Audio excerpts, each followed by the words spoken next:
En Propuesta Semanal contamos con la participación de una joven politóloga, abogada, con un currículum impresionante que, si yo lo menciono, dedicamos medio programa a ello, a la licenciada Erinia Peralta Rodríguez.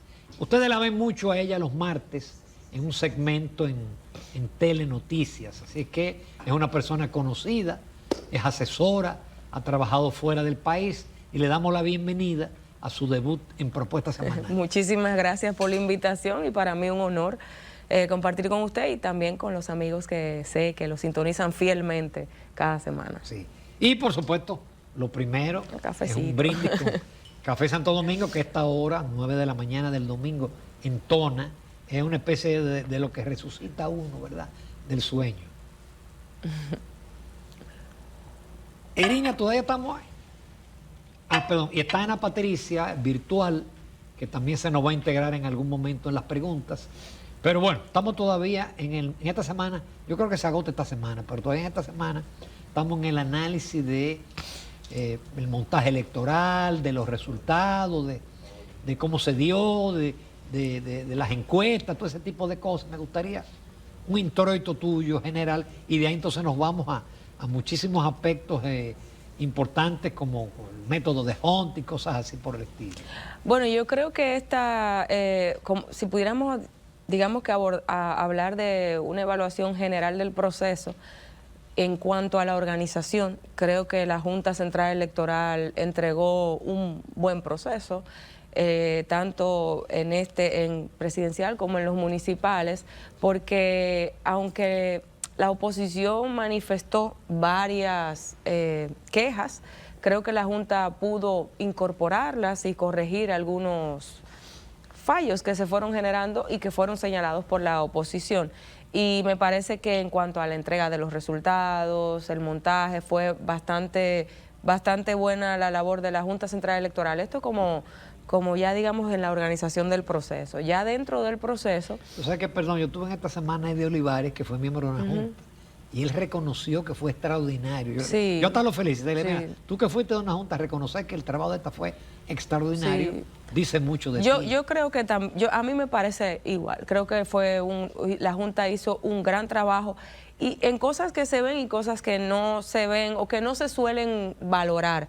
Yo creo que, por ejemplo, analizando la labor que hizo la Junta de difusión, no solo de los resultados, sino de la motivación a la participación, yo creo que fue muy importante ese trabajo que hicieron.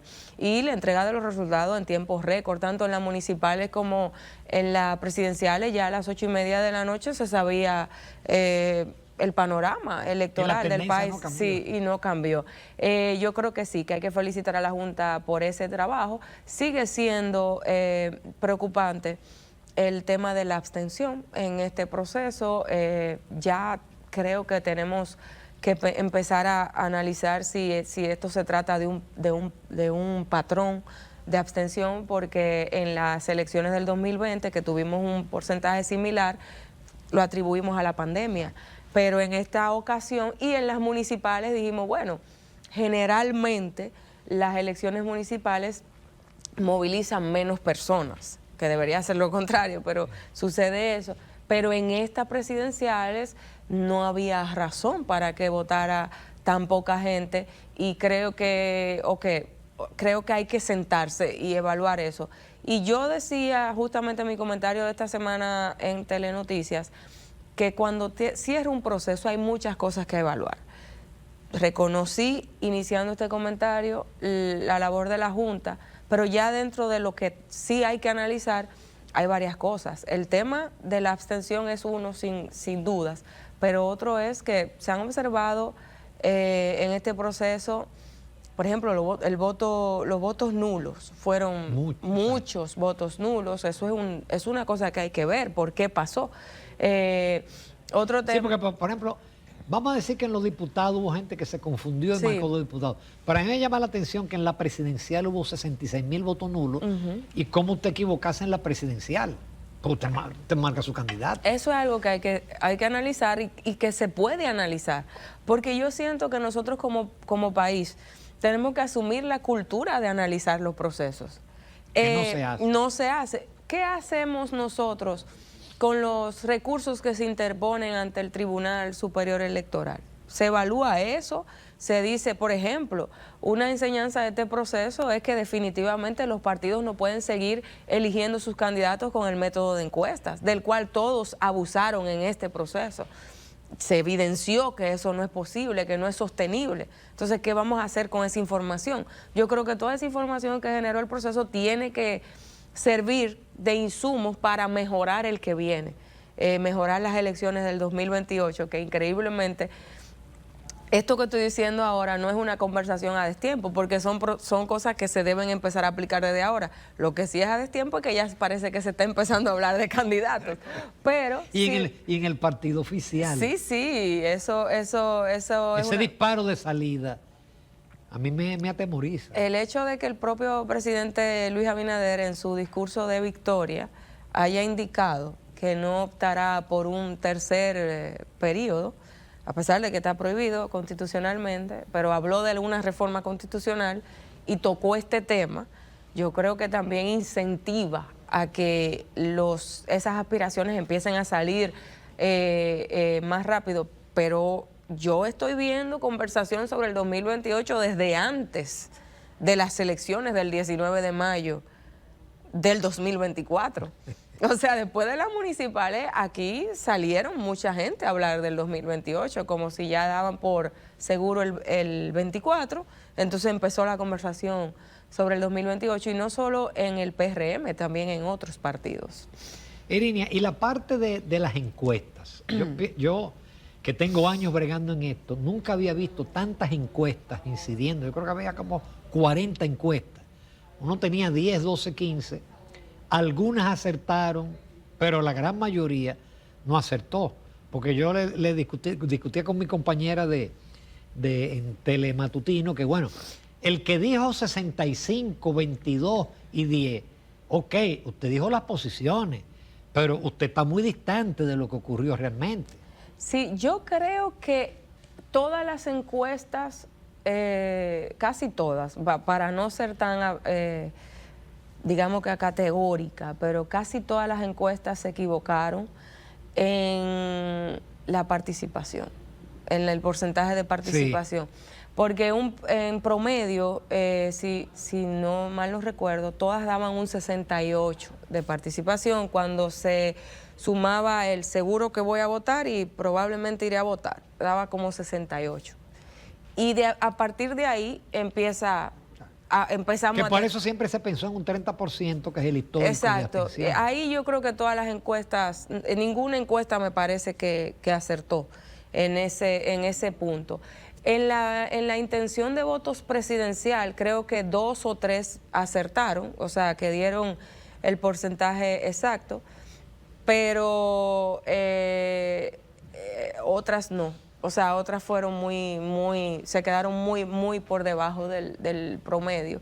Y yo creo que esa parece que eran de escritorio.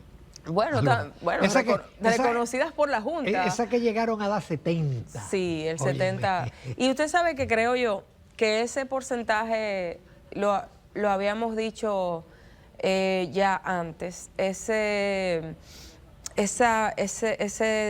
discurso de triunfalismo, yo creo que no le favoreció o le jugó un poquito en contra al PRM. Sí, porque mucha gente dice, yo voy a votar. A lo mejor. Probablemente mucha gente dijo, bueno, ya estamos ganando. O sea, ¿por qué voy a votar? Exacto. Entonces, creo que eso no le favoreció. ¿Cómo no le favoreció al Partido de la Liberación Dominicana y un poco quizás a la Fuerza del Pueblo hablar de segunda vuelta, de posibilidad de segunda vuelta? En mi opinión, yo creo que muchos PLDistas no fueron a votar. Y creo que en parte pudo haber sido ese un factor, que pensaran que eso se va a resolver después. Irinia, yo nunca había visto tanta queja con el método de Hunt en anteriores elecciones. Ahora te sale de repente que, bueno, un candidato como José Horacio Rodríguez, que sacó de que 15,000 votos, sí, resulta que él no sale electo, pero hubo una diputada o una candidata del oficialismo que sacó 1,000 y pico de votos. En la circunscripción 2. Exacto. Sí. Pero gana por el tema de que es la acumulación de votos del partido. Sí. Y entonces eso parece como injusto, de que una persona que sacara tantos votos, pero es en este proceso donde eso sale a relucir. Sí. En otros yo no recuerdo que se haya debatido tanto el tema del método de D'Hondt. Sí, yo coincido con usted. Me parece que hay una injusticia ahí, y esta es mi opinión, ¿no? Creo que sí, que dentro de las cosas que nosotros tenemos que revisar ahora, hay que revisarla. Porque, ¿qué sucede? El método de D'Hondt, en mi opinión, tiene sentido para listas cerradas. Exacto. O sea, tenía sentido cuando el senador, los votos de los diputados incidían en el senador, porque ahí sí había que aplicar una proporcionalidad, porque el ciudadano no estaba votando por un diputado de manera particular, sino que votaba por la lista que acompañaba a ese senador. Entonces, ¿cómo se decide cuáles son los que van? Bueno, el partido inscribe una lista en un orden determinado y con el método de D'Hondt se distribuyen los escaños, pero ahí el ciudadano no está votando por un diputado. Pero la labor de elegir un diputado a una persona, yo entiendo que esa dualidad de que a mí me vota indirectamente, pero que luego ese voto se distribuya de una forma, no tiene sentido en este contexto. Yo creo que eso es algo que hay que pensarlo. Me atrevería a decir, y a riesgo de que un experto constitucional me cuestione o me argumente, que afecta el derecho a ser elegido, porque en el caso de José Horacio, por ejemplo,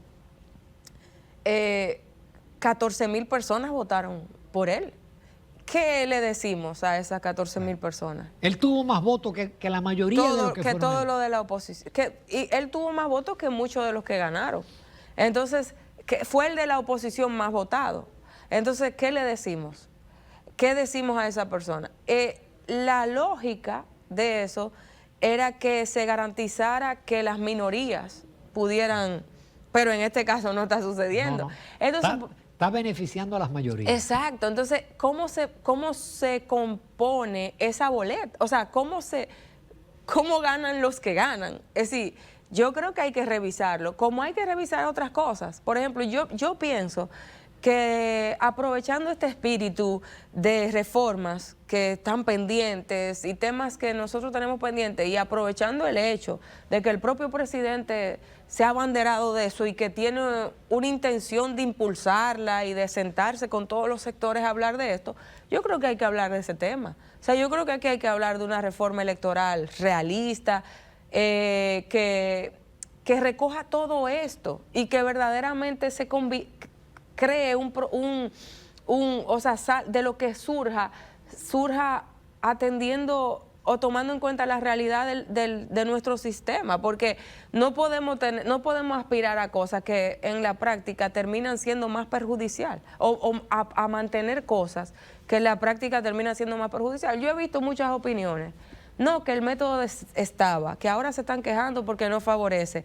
No, que, bueno, yo entiendo que si nos estamos quejando o si pensamos que debe ser revisado, eso merece una atención. Claro. Pero fíjate, ya está Alfredo Pacheco, el presidente de la Cámara, dijo que ese sistema es obsoleto y que tiene que ser cambiado. Sí, varios legisladores se han pronunciado sobre eso, y yo creo que hay una oportunidad de revisarlo, porque no es porque me afecte, sino, y yo sé que esos diputados que compitieron bajo esas reglas, y bueno, tienen que aceptar los resultados. Pero fíjese lo que ha generado. Entonces, lo que generó merece que nos sentemos y evaluemos si realmente eso está significando la ventaja por la que se concibió inicialmente. En mi opinión, creo que no. Yo creo que no. Porque cuando usted dice, no quiero particularizarlo, pero si usted dice que una diputada fue electa con 1.900 votos, que en esa misma circunscripción un diputado fue electo con 24,000 y pico y contando, y otro no pasó con 14,000, no hay una lógica ahí. Ahí el votante no fue reconocido. No fue reconocido. Entonces, independiente, como tú digas, de lo que digan los constitucionalistas, pero no se reconoció. No se reconoció. No, eso Irinia, es- vamos a hacer una breve pausa porque yo quisiera en el próximo segmento que analicemos la situación y el futuro de los partidos políticos después de este proceso. Claro que sí. Volvemos después de esta breve pausa comercial. Continuamos con la licenciada Irinia Peralta Rodríguez. Ella es abogada, politóloga, experta en muchísimas áreas. Como decía al inicio, ustedes, los que siguen a Telenoticias, que tiene muchísima audiencia, ven su segmento los martes. Justamente yo un día viendo el segmento y un día viéndola en un panel, me llamó la atención, llamé a alguien y dije, consígueme el teléfono.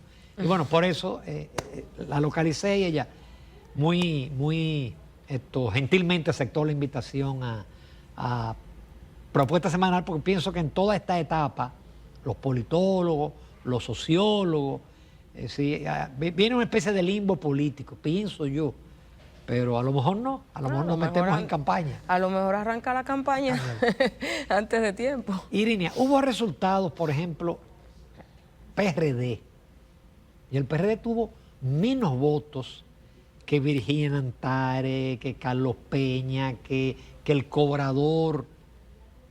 ¿Cuál es el futuro del PRD después de ese palo? Bueno, vi que Miguel Vargas Maldonado dijo que iba a entrar en un proceso de reflexión. Cuando uno analiza al PRD en cuanto a la distribución de sus votos, ve que sí, que ciertamente la gente no votó por él como candidato presidencial, de ninguna forma, casi nadie, pero sí votó por candidatos del PRD en la boleta de diputados. O sea, en la boleta de diputados el PRD... Pero ahí jugaba la alianza también. También. Pero en lo que Sí. votaron en su boleta fueron 200,000 y Sí. pico. Entonces, yo creo que eso le debe decir al PRD que si hay una intención real de recuperar ese partido, debe ser con la diversificación de su liderazgo. O sea, darle oportunidad a gente que está ahí, que mostró en este proceso que tiene cierto liderazgo y dejar que otros asuman, digamos que la conducción de ese partido. Si de verdad En otro país se renuncia. se renunciaría. ¿sabes? Cuando a ti te va mal, tú renuncias. Sí. Yo siempre pongo el ejemplo, tú eras muy joven, un presidente de la Cámara de Representantes de los Estados Unidos que se llama Newt Gingrich, era republicano, ultraconservador, locuaz, pero ese tipo, porque en una elección el partido no obtuvo los representantes que debe tener, el tipo se renunció y se salió de la política. Pero aquí nadie renuncia. Eso es lo que debería suceder. No, aquí nadie renuncia ni se retira. Pero yo creo que Miguel Vargas Maldonado debería considerar esto, o sea, apartarse y dejar que el partido, ¿por qué? Porque en sus manos el PRD ha ido a menos y yo creo que eso hay que evaluarlo. Y muchos dirán, bueno, el sistema, no, o sea, hay errores ahí que o habrán omisiones que tendrá él que evaluar y que tendrán ellos como partido que evaluar. PLD en el 16, 62% y 29 senadores. En el 20, 38% y 6 senadores. Ahora 10.2, 11.2 y 0 senadores. ¿Qué tiene que hacer el PLD? Que es una marca. Yo decía, señores, los gobiernos del PLD hicieron cuestiones extraordinarias. Esos 10 años cambió el país y todavía el PLD es una marca. Sí, yo creo que el Partido de la Liberación Dominicana tiene que entrar también en un proceso de reflexivo que dé como resultado darle una señal al país de que ellos hicieron esa evaluación interna. Cuando el PLD salió del poder en el 2020, rápidamente organizó un congreso en el que discutieron muchas cosas y que permitió que gente, otra generación entrara a espacios como el comité político. Pero yo creo que ahora tiene que ser un poco más amplio eso. O sea, tienen que darle, porque yo considero que la ciudadanía todavía no ha visto eso del PLD. O sea, no ha visto que el PLD dijo, sí, hay algo que está mal y nosotros tenemos que... Tienen que saber qué tenemos pasó. que corregir. Sí, yo creo que la gente no ha visto eso en el PLD Y eso es algo que yo lo he dicho en muchísimos espacios. Yo creo que en el PLD hay mucha gente buena que... No, yo vi muchos candidatos jóvenes, que inclusive yo los invité. Sí, muchos jóvenes. muchos candidatos jóvenes buenos Bueno. y mucha gente preparada y mucha gente que tiene voluntad real política y vocación de servicio. Pero yo creo que esa gente tiene que ocupar el PLD. Exacto. O sea, que esa gente... Ese vetusto comité político. Sí, esa gente, que, ahí hay mucha gente que tiene que, como decíamos hace un momento, que tiene que retirarse. hay que retirarse, Sí. pero en este país no se retira nada. Ahí, bueno, tendrán que provocarlo. Sí. Se tendrán que provocarlo porque... Y yo creo, mire, que todos los partidos tienen algo que reflexionar. El PLD, esto que acabamos de decir, la Fuerza del Pueblo, entender ahora cómo consolidar esa... Pero Pablo, con el PLD, y yo creo que yo he oído ese análisis, yo no vi muchos miembros del comité político junto a Abel haciendo campaña. Es más, yo diría que la mayoría del comité político no hizo campaña con Abel. Lo dejaron solo. Bueno, yo creo que sí participaron, aunque creo yo que desde el momento que Francisco Javier renunció Eso fue una señal. a la campaña, a la coordinación de campaña de Abel, ahí debió hacerse un alto y decirse, espérate, ¿qué pasa? Vamos a sentarnos. Porque yo creo que esa fue una señal que tuvo un impacto. La salida de Julio César Valentín, que no se analizó, eso también tuvo un impacto en el... Fue de los que más le aportó a la candidatura de Luis Abinader. Sí, creo que un 1 punto algo por ciento, sí, de los votos. Que los aliados fueron clave para la victoria de Abinader. Como siempre. En su conjunto. Siempre los aliados un 9% son los que aportaron. garantizan la primera Sí, vuelta. sí, aportaron un 9%. La gente lo suele... o sea, como que tiene opiniones encontradas con respecto a los aliados o a esta coalición, pero Abinader logró una coalición muy amplia que le aportó un 9%. El PRM... Él sacó 48. 48, sí. Por eso decía que pienso que todos los partidos tienen algo que reflexionar, porque el PRM también debería pensar ese discurso triunfalista. Sí, porque ellos como partido sacan más de 50. Así es. Creo que ahora, bueno, yo no sé si va a dar tiempo de que los partidos reflexionen. Porque como le decía hace un rato, parece que ya entramos en campaña. Sí. Y la fuerza del pueblo. Bueno, ahí veo el triunfo de Omar, que fue sorpresivo para mucha gente, para otros quizás no, ha generado una situación interesante en la fuerza del pueblo que creo yo que le da también un poco de perspectiva al partido. Y el discurso que dio el expresidente Fernández con relación a su rol y lo que esperan de este proceso, consolidándose, digamos, como que agarrando la bandera de opositor. O sea, yo soy el que encabeza la oposición. Yo creo que ellos tienen que administrar esta oposición ahora. En cuanto a, primero, cuando digo administrarla me refiero a que yo creo que hay una etapa de la oposición de estos 4 años que debe ser más constructiva. O sea, creo que el llamado que ha hecho el presidente tiene que ser aprovechado. Sí. Y ojalá que se entienda. Pero ahí tiene que haber una renovación también. En la fuerza del pueblo también. Ahí hay muchos jóvenes brillantes. Por ejemplo, a mí me dolió, por ejemplo, lo que le pasó a Rafael Paz. Sí. Si Rafael Paz va en esa boleta, hubieran ganado 2 diputados.